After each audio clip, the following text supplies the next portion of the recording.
Gaintxurizketan gaude, eta hemen garbi ikus daiteke diputazioak Gipuzkoako hainbat bide bazterretan egin dituen zuhaitz inausketa neurri gabeak. Horietako bat hemen dago, Gaintxurizketan.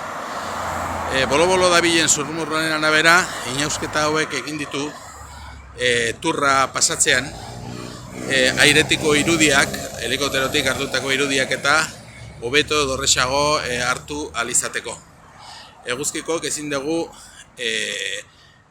zurrumurroa egiaztatu, baina bai esan dezakegula aurrekariak badirela. Izan ere orain dela zenbait urte hemen Gipuzkoan jokatu zen txirrindularitza mundu txapelketa, eta olako inausketa bat gertatu zen Hernanin, orain antzeko zerbait egin dutean ere, eta zalaparta handia sortu zen, da azkenean garai hartako diputatuak onartu zuen txapelketarekin zerikusia bazuela inausketa hark. Beraz, ezin esan zurrumurroa funtsgabea denik. Egia da ere beste batzutan egin izan dituela eta guk dakigula ez zuela txirrindularitza frogarik egin.